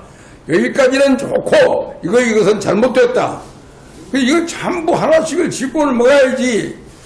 국민 통합을 위해서, 화합을 위해서 어영부영 하고 있다 보니까 계속 해결될 문제가 하나도 해결 안 되고 그대로 정체되어 있는 거예요. 그리고 이것이 잘못된 유산으로 넘어오고 있어요. 시간이 흘러가면 해결되는 게 아니라 시간이 갈수록 엉뚱한 부작용을 낳고 있습니다. 친일파도 그러잖아요. 나는 친일파 문제에 대해서는 한 가지 오세 얘기를 끝마치려고 합니다. 해방된 이후에 친일파가 전멸했습니다. 그런데 이제 재밌는 것이 1945년 12월 9일입니다. 인천 김성수 선생이 해외에서 돌아온 독립운동자 11월 23일 날 임시정부 요인들이 들어왔기 때문에 이승만 대통령은 10월 26일 날 들어오고 11월 23일 날 전부 임시정부 요인들이 들어왔기 때문에 해외에서 들어온 동포들을 환영하는 만찬회가 국일관에서 열렸어요. 국일관에서 해외동 만찬인데 그 자리에서 신익희 선생이 국내에 있던 사람들은 그도 다 친일로부터는 자유롭지 못하지 않느냐. 우리가 해외에서 풍찬으로서 고생했다고 하는 해외 독립운동가들은 훨씬 띄우는 소리를 하니까 고아 송진우가 일어나서 신익희공 당신 말 잘못했어. 우리 국내에서 얼마나 우리가 고생한 줄 아나. 그래갖고 둘이 이제 논쟁이 붙은 거예요. 그래 해외파와 국내파가 난리 나니까 안 됐더니 이승만 박사가 그 자리에서 부정언이 일어나. 이건 손세일이가 쓴 김구와 이승만과 김구 책이 나온 겁니다. 분명히 일어나서 이승만 박사의 말이 재밌어요. 2천만이 친일하지 않고는 살 수 없는 나라를 만든 것은 조선 국왕이다. 조선 국왕이 져야 할 책임을 놓고 임금 잘못만 해서 30년 동안 시민이 생각하는 것도 원통한데 왜 해방된 제국에서 이제 네가 친일이냐 아니냐 서로 따져서 모르냐. 우리 그걸 이제 넘어서서 이제 힘을 합쳐가지고 다시금 종의 멍에를 쓰지할 수 있는 새국가 건설에 매진하자. 그렇게 해서 분위기를 가라앉혔어요. 이 점에 대해서 이승만 박사는 친일 문제에 대한 태도가 일관성이 있습니다. 그런데 그 당시 조선공산당과 한국독립당은 달라요. 한국독립당은 그 정강에서 친일파들은 엄벌하고 그 재산을 몰수하자. 그게 한독당 강령 25조가 돼요. 조선공산당 이 박근혜 선거는 모든 친일 지주의 재산을 몰수하고 농민 모든 재산은 인민위에가 관리한다. 이걸 주장합니다. 가만히 생각해보세요. 해방되게 그랬죠. 한민당이라는 게 전부 우리나라 지주들이 많은데 오정보 이상, 오단보 이상의 농지를 가진 사람이 우리나라 전체에서 50만을 넘지 못했어요. 그때 단일로 3,247정보를 가진 사람이 인천 김병수요. 대한민국에서 제일 많은 땅을 가진 사람. 그러니까 그 사람들 농지계획을 얼마나 심각해요? 3정보 이상은 전부 국가가 매입하게 되었으니 3,274정보 가진 사람이 3정보 내놓고 나머지 전부 다 국가 수매를 불러서 집가증권만 더 번내가 말이 굉장히 어려운 거예요. 그러니까 브라질에서, 칠레에서, 필리핀에서 농지계획 다 실패하고 지주들 반대 때문에. 근데 한국에서만 그게 성공했어요. 왜? 우리 유진호 선생께서 인천 선생한테 그 조항을 갖고 와서 고민을 해요.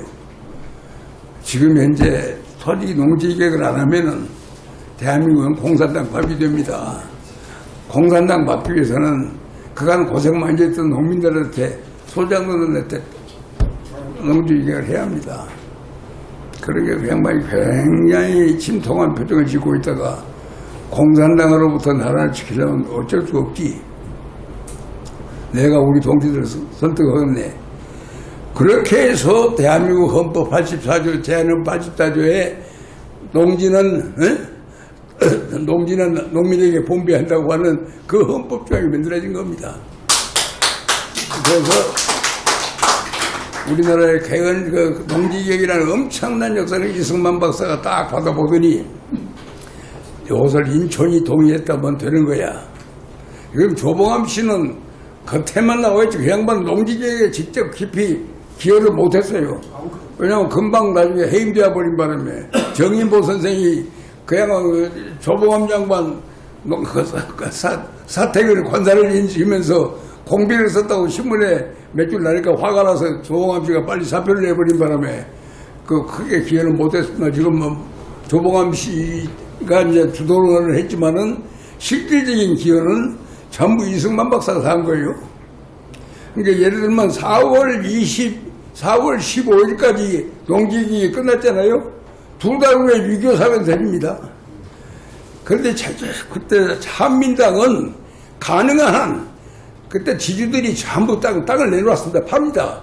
집가진권으로 바른 거면 현찰로 받기 위해서 전 바로 보니까 하루라도 연기를 해줘야만이 땅을 많이 팔 수 있으니까. 그런데 이승만 박사가 그렇게 하다가는 언제 될지 모른다 그래가지고 농림부 장관 불러서 너 저 앞으로 나올 시행령 알지? 그러니까 압니다. 시행령이 발표됐다고 전제해서 농지개혁 당해버리라. 그래갖고 시행령 없는 농지개혁 이승만 대통령 지시로 끝냈는데 4월 25일이 다 끝났어요. 왜냐하면 토지 열람만 하면 이제 조치가 끝나는 거니까. 내 땅에 어떤 것이다는 열람만 받으면 끝나는 거예요. 그래서 농지개혁 끝내놨더니 2달 후에 6.25 사변이 됐으니 농지개혁도 정말 아슬아슬하게 된 거 아니에요. 그런데 더 재밌는 것은 윤진호 씨가 만든 헌법 초안을 이승만 박사가 보더니 8.15 이전에 친일의 현자를 처벌하는 반민족 행위 처벌에 관한 법을 만들면 헌법 규정이 시작하거든요. 헌법 101조에 8.15 이전에 악질적인 문제들은 처벌한다는 조항이 오니까 8.15 이전에 반민족 행위 현자를 처벌한다 그러니까 이승만 박사가 한 줄을 집어넣습니다. 괄호하고 악질적인 반민족 행위자를 처벌한다. 그 악질적이란 말이 굉장히 재밌는 거예요. 그 악질적이라는 단어 때문에 그때 620명이 기소됐는데 육당 천암선에도 친일파로 기소됐어요. 그 사람이 친일을 했지만 악질적인 건 아니잖아요. 이광수가 친일을 했지만 악질적인 건 아니잖아요. 악질적이 아니었기 때문에 대개다 방면됩니다. 그러니까 지금 제일 재밌는 사건이 이제 그거 아닙니까? 저 화신백화점 박응식 씨. 그게 반민특위 1호입니다. 반민특위 1호로 들어갔는데 너가 어떻게 돈을 벌어서 반민족 행위를 해? 일본 천안표에게 일본에게 군비 자금을 댔냐 그랬더니 내가 평양북도 용강에서 태어났다. 태어나고 서울 와가지고 내가 명함 찍는 걸 명함팔이를 했다. 그 명함팔이 장사가 잘 되어가지고 인쇄소 만들고 그게 커져가고 지금 화신백화점이 화신사람이 됐는데 근데 내가 돈을 벌었는데 그때 바로 유명한 안창호 선생이 체포돼가지고 감옥에서 사경을 헤맬 때요. 병보석을 안 하면 돌아가시는 겁니다. 그러니까 일본 그 총독한테 거금을 헌금을 합니다. 우리 박응식 씨가. 그렇게 해서 보석으로 안창호 선생을 해방시켰어요. 반민특위 검사가 조사를 해보니 이 사람을 처벌을 해야 하냐 마냐 굉장히 고민하다가 기소할 때는 기소 의견 공민권 2년 정지로 이제 기소를 했어요. 판사가 있더니 무죄. 신문에 크게 났던 반민특위 1호가 무죄 선방 받았어요. 그러니까 일제시대라는 것이 과거에 프랑스는 4년 동안 독일에게 점령당했을 때 4년 동안에 독일에게 앞잡이들은 마음대로 레지스탕스가 쳐버릴 수 있었잖아요.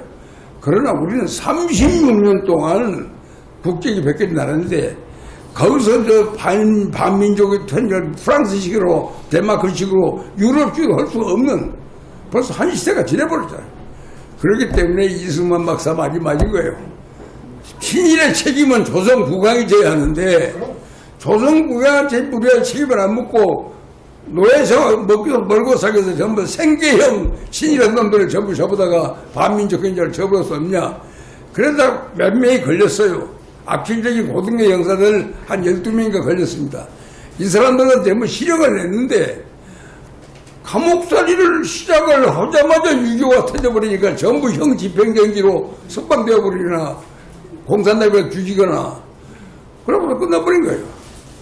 그러니까 6.25 사면 끝난 이후에 이제 반민특위 법은 1949년으로 시효가 끝나버렸죠. 그러니까 6.25 사면 끝난 이후에 어떻게 진일 문제를 다룹니까? 그 당시에는 6.25 사면 끝나는 부역자 잡아내고 괴리자 잡는데 급하니까 그 진일 뭐 반민족 그런 거 따질 틈이 없었다고요. 근데 이제 그 후에 이제 친일자 문제가 끝난 6.25 사면이 끝난 이후에는 친일 문제가 제기가 안 돼요.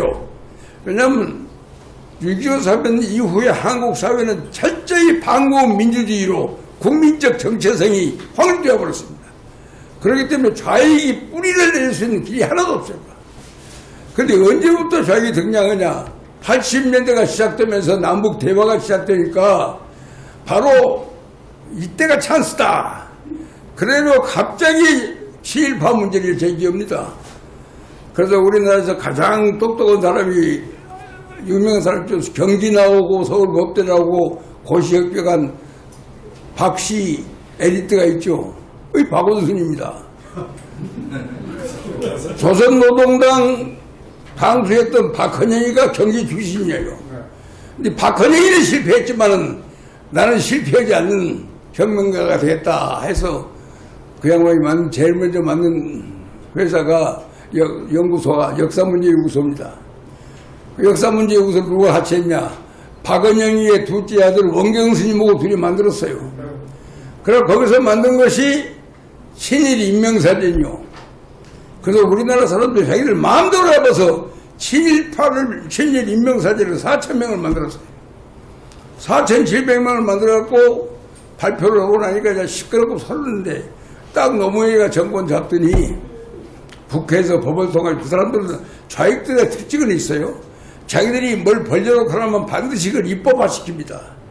그러니까 친일 반민족행위 처벌에 관한 진상조사위원회를 만들고 그것을 만들어놓고 그걸 다스리기 위해서 대통령 직속기구로 친일 반민족행위 처벌에 관한 위원회를 만들고 그 위원회가 이제 4,700명에서 고른 것이 1,600명 골라요. 그리고 그 결과를 정권이 바뀌더라도 뒤집어 오더라도 못 박는 자고 합니다. 그래서 친일 반민족행위 진상조사법 그래갖고 거기 부록에다가 자기들이 확정한 명단을 붙여놨어요. 그걸 갖다가 인천 김선수를 거기다 걸어놓으니까 지금 100번 진정하고 소송해봤자 그 법 때문에 인천 선생은 계속 친일파가 되어 있지. 그걸 법면입니다. 그게 이제 5.18 진상 왜곡 처벌법 그것도 이제 법이 있어요. 법 있잖아요. 그 법으로는 제주 4.3법 그 법 때문에 지금 손을 못 댑니다. 이렇게 가면 이제 좀 있으면 여순 순천 반란 사건 여순 순천이 반란이냐 그 민주거냐 그것도 판을 가래 가만두면 안 됩니다. 그러면 위원회들을 만들어가지고 그걸 입법화시켜가지고 통과시켜버리면 지금 이재명이가 맘만 보면 무슨 법이라도 다 통과되고요. 그럼 무조건 통과해야 되는 게 아니라 윤석열이가 계속 거부권을 행사해야지요. 그래 이상한 법을 통과시키는 사람 이상한 법을 거부하는 사람 대통령과 의회가 협력이 아닌 이런 상황에서 그러니까 로얄 오포지션 대한민국을 지지하는 야당이 없는 곳에서 어떻게 협치가 가능하고 대화가 가능하냐. 그렇기 때문에 한꺼번에 다는 못해도 나는 앞으로 역사 문제에 대해서는 정부가 대한민국의 국사학자 총동원 해갖고 공정하게 우리 적어도 현안 문제에 관해서는 딱딱 쉽게 말해서 매듭을 지어야 합니다. 그냥 두루뭉술하는 역사를 매듭 짓는 역사로 끝내는 나는 윤석열 대통령 되기를 바랍니다. 여기에도 이제 그래도 뭐 내가 저 청일 문제 외에도 다룰 게 꽤 많습니다만은 제가 오늘 2시에 강연 날을 알고 6시에 기념안 작성을 했거든요. 근데 지금 다 4시로 옮기는 통에 제 마음이 바빠졌습니다. 그래서 오늘 이 8월 오후지만은 귀한 시간을 내서 이렇게 동참해 주신 여러 헌정회, 대한자유헌정회 회원들에게 감사드리고 부족한 사람들의 얘기를 한 10분 정도 이내에만 제가 질의응답을 받고 광화문으로 가야 하기 때문에 필요한 질문 있으면 해주시면 감사하겠습니다. 제가 딱 1분만 말씀드리겠습니다. 조금만. 아까 정대철 의원께서 이 박사 얘기를 하니까 욕을 해가만 나갔는데 내가 정의정 박사를 취재한 정치부자입니다. 그 당시에 얘기했던 정의정 박사가 얘기한 얘기를 저하고 지금 고대 석자에서는 정확하게 성병리하고 지금 전두환 대통령 이순자 여사 홍보하는 민정기, 대한일보 민정기, 중앙일보 성경이 나 셋이 들은 얘기가 있습니다. 무슨 얘기냐면은 우리가 8.15 해방 이후에 아무 국민 속이 없었는데 국가 예산이 없었습니다. 없는데 이 박사가 정의정 박사를 불러 경무대로 올라가면은 자유당이 이 법을 날치기 통과할 것이요. 정 박사께서 날치기 통과하면 강력하게 반대하시고 태평양 국회에서 대모를 해주시오. 시키는 대로 하고 나면은 한 달 후에나 이렇게 경무대를 부른대요. 올라가면은 이 박사께서 숨이 떨어가면서 따라할 것인데 이게 웬 돈입니까? 정 박사가 강력하게 반대하신 덕분에 내가 미국에서 받았지. 나머지는 국고로 들어갈 거야. 정 박사 때문에 받은 거니까 정 박사한테는 줘야 돼. 그래 받아가지고 자기 정치하고 했다. 두 번째, 우리 제1교포가 북송선, 북한 갈 적 있지, 북송선. 그때 이 박사가 국방장관을 불러가지고 그걸 폭격하라 그랬어요. 흰 국방장관이 일어나서 상군 쪽을 해서 폭격하라고 그러니까 이 박사가 나이가 많이 들어가지고 로망을 했다. 왜? 그 배가 소련 한다. 소련에 만약 폭격하면 3차전이 일어난다. 이 박사가 로망해서 한 얘기다. 그러니까 신국방이 들어오니 그렇거든. 청와대에 올라갔어요. 이렇게 올라갔어요. 그러니까 왜 폭격을 하며 올라왔어? 카카 내가 알아. 그게 소련 함이라는 것도 알고 소련 함대라는 걸 알고 사랑하는 제1교포라는 내가 알아. 시키면 시키는데 야! 뭐하니 앉아보려? 이러니까 미군 고문단이 일어서가지고 하루 종일 회의하다가 북송선이 원산에 도착을 했어요. 대통령의 거시기를 위반했으니까 할 수 없잖아요. 사표가지고 올라갔어요. 저녁에 올라가니까 이 박사가 항시 갖고 오진 상에다가 3가지 반찬에다 식사를 했대요. 된장찌개, 김치 이런 걸 식사를 했대요. 상을 탁 치니까 상이 나와버렸죠. 이 사람아, 자네들이 상군을 출동시키면 미국에서 내가 나한테 전화가 걸려오도록 돼 있어. 사랑하는 애국 동포들이 야오지 탄다고 하는데 대가를 받아야 할 거 아니야. 대가를 이 답답한 인간들아. 그럼 손을 벌렁 떨면서 내가 왜 이렇게 손을 떨어지려 하는가. 일본 애들이 나를 고문할 적에 이 손톱 사이드에서 배침이라고요. 배껍질 있죠. 그걸로 고문을 했답니다. 온 손을 내가 고문을 당해가지고 이렇게 지금도 떠는 거야. 제1교포들이 북한에 가면 나오지 탄 데서 이걸 고문을 당해 이 사람들아. 답답한 거야. 대가를 받아야 할 거 아니야, 대가를. 돈을 받으려고, 미국에서 원주를 받으려고 한 거야. 정 박사가 나온 우리들한테 한 얘기는 외계에 관한 세수 4수가 아니고요. 몇백 수를 아팠다.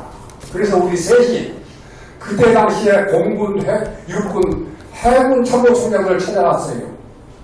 그때 공군총장까지 흔히하는 말이 뭐라고 하는 줄 아세요? 우리 기자들 앞에서 자기들 창피하잖아요. 울어가면서 기자 앞에서 울어요. 총리까지 한 사람. 이 박사가 봉황에 있었다면 저희 참새도 못했습니다. 그의 교수는 하늘을 찌릅니다. 그러더라고요. 그것이 이제 전부입니다. 역사의 증인이니까 정치부기자는 하나 말씀드리겠습니다. 어느 부활주의에 있습니다. 네, 고맙습니다. 네, 우리 이영일 의원님 자주 모시기 어려우신 분인데 혹시 꼭 질문을 원하시는 분 있으시면 짧게 좀 시간 내서 훌륭한 강사님. 많은데 시간이 너무 예, 시간이 없는데 예, 우리 이영일 의원님이 지명해서 질문을 한 2분만 받겠습니다. 안녕하십니까. 저는 국채 소속 여성의원이고요. 예.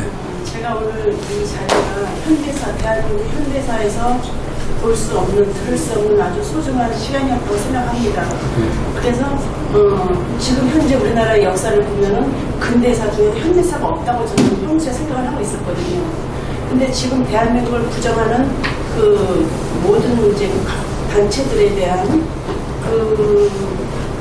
이제 지원이라든지 이런 것을 저는 것에 대해서 저는 이제 어떻게 누가 양산을 시켰냐. 저 개인적인 생각은 제가 서울대에 살 때 녹두거리 사거리에서 이해찬 씨가 그 서점을 했어요. 거기에서 서울대 애들이 그 사람이 종북 좌파 법대생들 위주로다가 교육만 시켰거든요. 저희 참석을 했었거든요. 9개월요. 근데 저는 근데서 잘못된 게 뭔가 하면은 우리나라 초대 대통령 이승만 대통령에 대한 것을 왜 이승만 박사라고 칭하는지 정치인들이나 교수 학자들이 저는 왜 그거는 초대 대통령 이승만으로 가야 되는 거라고 생각을 하고요. 묵 대통령. 예, 그리고 건국 대통령이니까요. 저는 뭐 임시정부라든지 뭐 광복회에 대해서는 그건 중요하다고 생각하지 않습니다. 우리나라가 36년을 견뎌왔는데 그 시기에 대한민국에서 애국하지 않고 독립운동하지 않은 사람들이 몇 명이나 되겠습니까? 그러니까 저는 광복회라는 그 자체도 저는 없애져야 된다고 생각을 하고, 왜냐? 그 광복절날은 모든 국민들이 집합해서 같이 단합을 하고 화합할 수 있는 그런 장으로 만들어가야 된다고 생각합니다. 저는 다시 한번 말씀을 드리면 초대 대통령에 대한 호칭을 명쾌하게 박사라는 걸 빼고 초대 대통령으로다가 호칭을 해줘야 되는 게 저희들이 의무라고 생각합니다. 후손들이 잊혀질 수 있기 때문에 저는 그걸 바로 잡아야 생각합니다. 그 자기 주장보다도 좀 질문을 꼭 해주시면 감사하겠습니다. 고령에도 불구하시고 오늘 이영일 회장님께서 우리 체험적이고 풍부한 그런 연구 자료를 뒷받침 가지고 열정적인 강연을 해주신 께서 아주 찬사를 보내면서 앞으로도 계속 힘난 데까지 이런 운동을 좀 열심히 해주시면 좋겠다는 무슨 당부를 먼저 드리고, 정대철 회장이 발끈해서 이렇게 갔는데 6년 전인가 7년 전에 조계사에서 이부영 그 민주당 고문인가 그분이 그때 나와서 건국절 논쟁에 대해서 저하고 붙은 적이 있었어요. 그때도 그쪽 계열은 역시 이 건국절 가지고 시비를 그때부터 걸더라고요. 그래서 제가 참을 수가 없어서 했는데, 우리 사회는 정치로는 이미 해결이 불능한 그런 그 사회가 됐다고 봅니다. 그 이유는 민주화라는 이름으로 우리 사회가 가스라이팅이 돼 있어요. 민주화는 뭐냐면 공산주의예요, 공산주의. 지금 임시정부를 지금 논하는데 김구의 그 상해 말고 국정은 전부 이 소련 볼셰비키 혁명 직후에 공산주의 운동이에요. 거기가 홍범돈이 김일성이 하는 게 전부 소련 질문을 좀 감사드리겠습니다. 그래서 그래서 우리 사회가 가스라이팅이 되어 있는 이런 사회이기 때문에 정치로는 전혀 지금 해결할 수 없는 것이고, 앞으로 우리 이영일 같은 분이 힘나는 데까지 앵커 운동을 계속 지속적으로 열심히 해주시길 당부드리는 일, 그렇게 한번 드리고 제 말씀. 감사합니다. 지금 이제 두 분의 좋은 말씀 드렸는데, 저는 최근에 그런 신념을 갖습니다. 이승만 대통령을 다시금 우리가 역사 속에서 살려내야 대한민국이 흥하고 공산당은 망합니다. 이건 내 지금 최근에 갖고 있는 확실한 신념입니다. 이건 방금 우리나라 정치가 지금 정치적인 해결책은 불가능하다고 했는데, 원래 정치가 잘못되면은 언론이 막아줘야 하고 국민이 선거에 막아줘야 하는데, 나는 우리나라 국민들에 대해서 좀 걱정이 많아요. 왜냐면은 사드 배치한다니까 전자파라는 괴담이 나오니까 전부 거기 넘어가 버리고, 소고기를 수입한다는데 과업병이 아니라 전부 거기 넘어가서 과업을 지르고, 뭐 최순실의 국정농단 들어본 게 아무것도 아닌데 그것 갖고 대통령을 탄핵시켜버리고, 나는 요새 또 앞으로 무슨 괴담이 나올지 모르겠습니다만은, 우리 국민들이 지금 요새 신문에서 보면 가끔 눈높이란 말을 많이 하는데, 과연 우리 국민들의 눈높이를 어디까지, 눈높이란 말도 참 듣기는 좋은 말 같은데, 우리 국민들의 눈높이를 어떻게 평가해야 할 것인도 사실은 걱정입니다. 그래서 국민들이 너무나 괴담에 취약하고, 눈높이가 높은지 낮은지 알 수도 없고, 그런 나라에서 민주주의가 매우 힘들지요. 그런데 그래도 어떻든 대한민국에서 과거에 계속 여당만 하다가 여당에서 여당으로 정권 정비하다가 김대중 시대에 여당에서 여당으로 정권이 바뀌었잖아요. 그것은 전두환 대통령이 단임 모습을 지켜서 자기는 굉장히 나중에 비참하게 됐지만은 그걸 민주화가 되는 거예요. 그래서 점진적으로 지금 민주화를 향해서 역사는 발전하고 있는데, 아마 제가 볼 때는 저희들 생애에서 제일 어려운 정치적인 시대가 지금이 아닌가 생각합니다. 이제 국민들이 각성을 해야겠는데, 그래서 저도 나이는 먹고 뭐 별로 할 일은 없습니다만은, 아직까지도 컴퓨터하고 자판 떠들릴 능력이 있습니다. 그리고 마이크 잡으면 지금도 떠들 수 있습니다. 이걸 보기로 해서 우리나라 정치를 바로 잡는데 될 것만큼이라도 기여하고 싶습니다. 감사합니다.